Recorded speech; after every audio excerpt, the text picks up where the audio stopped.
నమస్తే అండి. ఓం శ్రీ గురుభ్యో నమః. శ్రీ మాత్రే నమః. నమస్తే పిల్లలు. నమస్తే. ఎలా ఉన్నారు? మేము బాగున్నాము. ఓకే. లాస్ట్ వారము మనము శివపురాణం కథలు చెప్పుకున్నామా? శివ శివ అని అనగానే మనకున్న పాపాలన్నీ తొలగిపోతాయి. అవునా? అవును. ఆ రోజు నుంచి ఓం నమః శివాయ చెప్తున్నారా? చెప్తున్నాము. Very good. మరి శివపురాణం నెక్స్ట్ కథలో నేనేం చెప్పాను ఈసారి ఎవరొస్తారని? సతీదేవి ఆ! వస్తారని. సతీదేవి వచ్చే ముందుగా మనం ఒకసారి నమస్కారం చేసుకొని కథను ప్రారంభిద్దాం. సరేనా? సరే. ఓం శ్రీ ఓం శ్రీ గణేశాయ నమః. గణేశాయ నమః.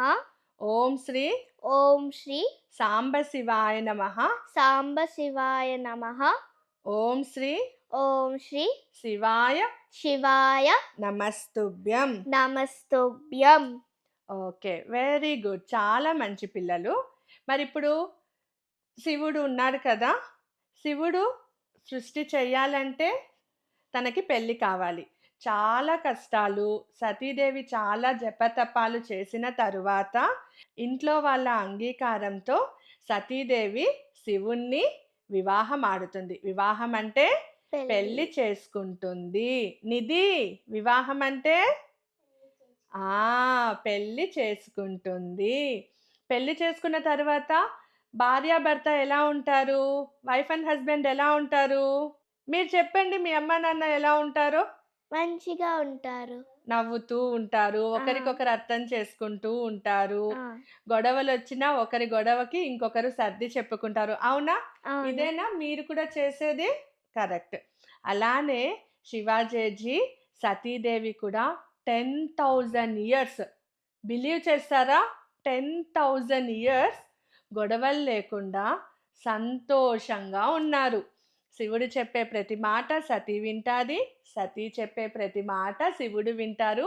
వాళ్ళిద్దరి మధ్యన ప్రేమ, కోఆర్డినేషన్ అలా ఉండేది. ఓకే. ఇలా అన్నీ మంచిగా సాఫీగా జరుగుతూ పోతోంది. గణాలు బాగున్నారు. అందరూ బాగున్నారు. ఒకరోజు ఏమైందంటే ఇక్కడ స్టార్ట్ అవుతాది. ఏమవుతాదంటే సతీదేవి వాళ్ళ నాన్న ఉన్నారు కదా! హ్మ్. దక్ష ప్రజాపతి గారు. హ్మ్.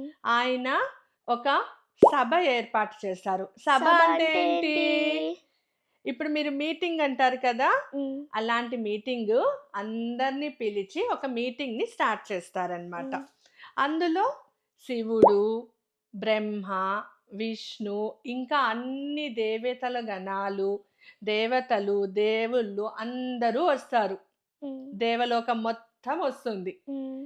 ఇక్కడ దక్ష ప్రజాపతి రాజు కదా! హ్మ్. కానీ ఇప్పుడు వచ్చిన వాళ్ళని కూర్చోండి అని చెప్తామా? కూర్చున్న తరువాత నీకన్నా పెద్దవాళ్ళు ఎవరైనా వస్తే మీ మేనేజర్ అలాంటి వాళ్ళు వస్తే దగ్గరికి వెళ్ళి నమస్తే పెడతామా? పెడతాం. గ్రీట్ చేస్తామా? పెడతా. అలానే అక్కడుండే వాళ్ళందరిలోకి పెద్ద ఎవరు? శివాజీ. శివాజీజీ కదా! హ్మ్. కాబట్టి వచ్చిన దేవతలందరూ శివాజీజీ కాళ్ళకి నమస్కారం చేసుకుంటూ ఉంటారు. పాదాలకి నమస్కారం చేస్తూ ఉంటారు. హ్మ్. కానీ దక్ష ప్రజాపతి ఏంటి? కూతుర్నిచ్చారు కదా! అందులోనూ రాజు కదా! కోపమొచ్చేస్తది. నేను కదా రాజుని, నేను కదా అందరికన్నా పెద్ద మనిషిని, నాకు నమస్కారం చేయకుండా శివునికి నమస్కారం చేస్తున్నారు, నా అల్లుడికి నమస్కారం చేస్తున్నారు అనేసి ఈగో వచ్చేసింది. జెలసీ. కరెక్ట్. ఇప్పుడెవరైనా మీ ముందర ఇంకొకరిని పొగిడారనుకోండి, మీ పేరెంట్సు మిమ్మల్ని కాకుండా పక్కింటోళ్ళ పిల్లల్ని ప్రైజ్ చేశారు, పొగిడారనుకోండి మీకేమనిపిస్తది? మా అమ్మ, నాకు మాత్రమే అమ్మ అనేసి జెలసొస్తదా? జెలసొస్తే ఏమవుతుందో చూద్దామా? అంత పెద్దాయనకి కూడా జ్ఞానం ఉండి సతీదేవికి నాన్న అయ్యి ఇంత మంచి స్థానంలో ఉంటూ కూడా మాయ వలన జెలస్ అన్నది వచ్చేసింది. ఇంకా ఆ సభ పూర్తయిపోతుంది. ఎవరిళ్ళకి వాళ్ళు వెళ్ళిపోతారు. హ్మ్. కానీ ఆ జెలస్ మాత్రం తగ్గలేదు. ఆ కోపం తగ్గలేదు. ఇంకా ఎక్కువ ఇంకా అవుతుంది. రోజు అది ఆలోచించి, ఆలోచించి నాకు పెట్టలేదు, నాకు నమస్కారం చేయలేదు, నా ముందర ఇంకొకరికి చేశారు, నేను గొప్ప, నేను గొప్ప. ఎప్పుడైతే నేను గొప్ప, గొప్ప, గొప్ప అని అనిపిస్తుందో అక్కడ నువ్వు గొప్ప కాదు. కిందకి వెళ్ళిపోతున్నావు. అది దక్ష ప్రజాపతి గారికి అర్థం కాలేదు. తెలియలేదు. తెలుసుకోలేకపోయారు. సరే అనేసి ఆ కోపాన్ని అలానే పెట్టుకున్నారు. మళ్ళీ శివాజీ, సతీదేవి ఇద్దరు సంతోషంగా వాళ్ళ ఇళ్ళకు వెళ్ళిపోయారు. హ్యాపీగా ఉన్నారు. ఇంకొక రోజు ఏమైంది తెలుసా? కోపంతో ఉన్న దక్ష ప్రజాపతి ఏం చేశారు తెలుసా? ఒక పెద్ద యజ్ఞాన్ని ఆరంభించారు. యజ్ఞాన్ని అంటే? హోమం చేస్తున్నారు. మీకు తెలిసే భాషలో చెప్పాలంటే హోమాన్ని స్టార్ట్ చేశారు. అందరిని పిలిచారు. ఊర్లో ఉండే ప్రతి ఒక్క దేవగణాన్ని పిలిచారు. ఒక్కరిని మాత్రం పిలవలేదు. శివాజీ. తన ఓన్ డాటర్‌ని పిలవలేదు. సతీదేవిని పిలవలేదు. ఎందుకు పిలవలేదు? ఆ జెలసీనెస్ వల్లనా? జెలస్ చూడు ఎంత పని చేసిందో. అందుకే ఎవరిపైన జెలస్ పెట్టుకోకూడదు. ఓకేనా?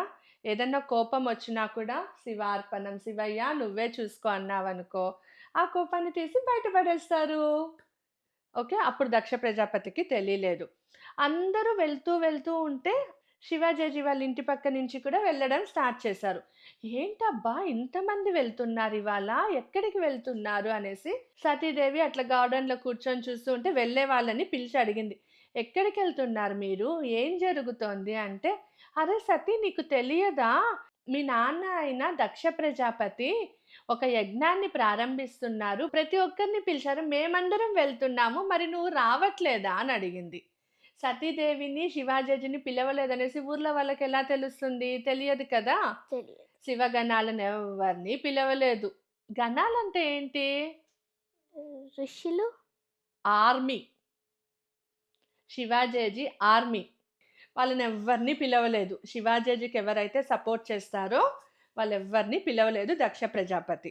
ఓహో! అవునా? సరే మీరు వెళ్ళిరండి అనేసి వాళ్ళ ముందర ఏమీ వాళ్ళ నాన్నని అరవకుండా, బాధ గూడా చూపిచ్చకుండా మీరు వెళ్ళిరండి అని చెప్పేసి పంపించేస్తది వాళ్ళని.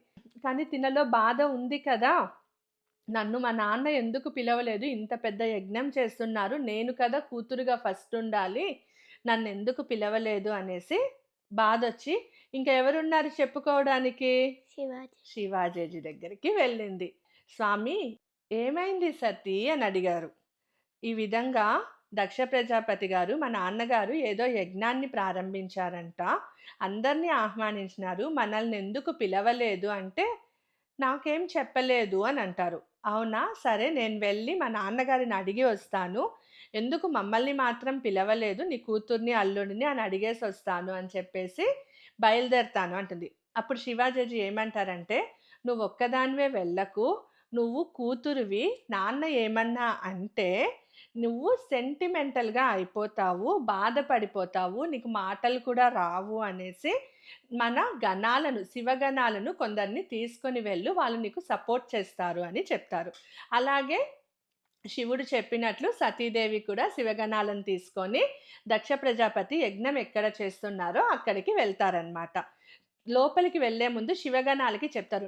మీరిక్కడే ఉండండి. నేను వెళ్ళి మా నాన్నగారితో మాట్లాడొస్తాను అని. లోపలికి వెళ్తాది. కానీ దక్ష ప్రజాపతి సతీదేవి వచ్చినా కూడా పలకరించడు. అసలు ఇలా చూడను కూడా చూడడు. "నువ్వెందుకొచ్చినావు? ఏంటి?" అని ఏమీ అడగడనమాట. తినే వాళ్ళ నాన్నగారి దగ్గరికెళ్ళి, "నాన్న నువ్వింత పెద్ద హోమం చేస్తున్నావు కదా! యజ్ఞం చేస్తున్నావు కదా! అందరిని పిలిచావు. నీ కుమార్తె అయిన నన్ను, నీ అల్లుడైన శివుణ్ణి మాత్రం నువ్వెందుకు పిలవలేదు?" అనేసి అడిగింది. దానికి దక్ష ప్రజాపతి ఏమంటారు? ఎందుకు పిలవలేదని రీజన్ అయినా చెప్పాలి కదా! రీజన్ ఏం చెప్పకుండా కోపం ఉంది అంటే సతీకి వాళ్ళ నాన్న పైన కోపమొస్తది కదా! అందుకని నాకిష్టం లేదు. నేను పిలవలేదు. అంతే. నువ్వు కూడా రావాల్సిన అవసరం లేదు అని చెప్పేస్తాడు. సతీదేవికి చాలా బాధ అయిపోతుంది. ఇట్లా నాన్న నా మాట వినడం లేదు. నా భర్తకి మర్యాద ఇవ్వని చోట నేను ఉండకూడదు. అలానే ఈ అవమానంతో నేను నా భర్త దగ్గరికి కూడా వెళ్ళలేను అనేసి అక్కడ హోమం జరుగుతా ఉంటుంది కదా! ఆ ఫైర్‌లోకి వెళ్ళిపోతది. ఆ ఫైర్‌లోకి వెళ్తే ఏమవుతారు? కాలిపోతారు. జేజీ మానవ రూపం తీసుకొనొచ్చింది. హ్యూమన్‌లా వచ్చింది కాబట్టి చనిపోతారు. కోపమొచ్చా? కోపం కాదు, బాధతో. అయిపోయిందా? మరి అక్కడుండే దేవతలందరూ అందరూ ఉన్నారు. విష్ణువు ఉన్నాడు, బ్రహ్మ ఉన్నారు, అన్ని దేవతలున్నారు. ప్రతి ఒక్కరు అయ్యో! సతీ, సతీ, సతీ, సతీ, సతీ అనగానే ఒక్కొక్కరి దగ్గర నుంచి ఈ మాట వెళ్తూ, వెళ్తూ, వెళ్తూ, వెళ్తూ శివగణాలకి చేరిపోయింది. ఇవన్నీ కూడా శివుడికి తెలుసు. కానీ ఏం తెలియనట్లు కూర్చొనున్నాడు. ఈ శివగణాలు ఏం చేశారు? పరుగు పరుగున వెళ్ళి శివాజీకి చెప్పారు. ఈ విధంగా సతీదేవి వెళ్ళి వాళ్ళ నాన్నగారిని అడిగింది. అక్కడ మాట మాట పెరిగే కొద్దీ సతీదేవి ఆత్మార్పణ చేసేసుకునింది. యజ్ఞంలో దూకి ప్రాణాలను విడిచిపెట్టేశారు. అంటే శివాజీకి ఎంత ప్రేమ ఉంటుంది తన భార్య అంటే. 10,000 ఇయర్స్ హ్యాపీగా ఉన్నారు వాళ్ళు కదా. అలాంటప్పుడు ఆ శివాజీకి కంట్లో కోపం వచ్చేస్తుంది. ఏడవలేదు, కోపం వచ్చేస్తుంది. ఆ కోపంలో ఒక శివాజీలో నుంచి ఒక ఎనర్జీని రిలీజ్ చేస్తారు. Very strong and powerful. ఎవరో తెలుసా వాళ్ళు? ఎవరు? వీరభద్రుడు. వీరభద్రుడు ఎలా ఉంటాడు? అన్ని Strong గా. బ్యాడ్ ఎనర్జీస్ని టక టక టక టక అని కట్ చేసేస్తాడు. 1000 హ్యాండ్స్ ఉంటుంది. ఒక్క 2 హ్యాండ్స్ ఉంటేనే మనుషులు ఎన్ని పనులు చేస్తారు. 1000 hands. 1000 హ్యాండ్స్ బ్యాడ్ని ఇట్లొక పక్క, ఇట్లొక పక్క, ఇట్లా ఇట్లా ఇట్లా ఇట్లా బాధని అన్నిటినీ పట్టేస్తారు. శివాజీ దగ్గరికి వచ్చి, స్వామి నన్ను బయటకి తీసుకొచ్చారు కదా, నాకు ఈ రూపాన్ని ఇచ్చారు, నేను మీకు ఏం సహాయం చేయాలి? మీరు మాట ఇవ్వండి, నేను ఆ మాటకు కట్టుబడి మీకు సహాయం చేస్తాను అని చెప్తారు. అయితే ఇలా జరిగింది అని చెప్తారు. స్టోరీ మొత్తం చెప్తారు. వీరభద్రుడు అసలు ఆడ ఎంత మంది ఉన్నారో అంతమంది శివగణాలను తీసుకొని బయలుదేరతారనమాట. మరి ఏం జరుగుతుంది? వీరభద్రుడు కూడా కోపం ఎక్కువ. ఫైట్ జరుగుతుంది. వార్ ఎలా జరుగుతుంది తెలుసా? ఇటుపక్క అంతా వీరభద్రుడు శివగణాలు ఉంటారు. ఇటుపక్క దక్ష ప్రజాపతి పిలిచిన అందరు దేవతలు ఉంటారు. వీళ్ళిద్దరి మధ్యన వార్ జరగబోతోంది ఇప్పుడు. అక్కడ బ్రహ్మ విష్ణు ఇద్దరు ఉన్నారు కదా. బ్రహ్మ విష్ణు మహేశ్వరులని త్రిమూర్తులు అంటారు. వీళ్ళు ముగ్గురు ఒకటిగా ఉంటారు, ఫ్రెండ్స్గా అని అంటారు కదా. మరి ఇప్పుడు బ్రహ్మ విష్ణు దక్ష ప్రజాపతి సైడ్ ఉన్నారు, వీరభద్రుడు శివుడు ఇటుపక్క ఉన్నారు. మరి ఇక్కడున్న బ్రహ్మ విష్ణు వీళ్ళకి సపోర్ట్ చేస్తారా లేదా? చేస్తారా లేదా అన్నది నెక్స్ట్ ఎపిసోడ్లో చూద్దాం. నాకు ఇప్పుడే చెప్పాలి. వెయిట్ చెయ్యాలండి, ఆ పిల్లకి నిద్ర వచ్చేస్తుంది. సరే సరే చెప్తాను, కొంచెం వెయిట్ చేయండి. ఈ కథలో మీరేం తెలుసుకున్నారు అన్నది అనలైజ్ చెయ్యండి. ఆ తర్వాత నెక్స్ట్ ఎపిసోడ్కి వెళ్దాం, ఓకేనా? సరే.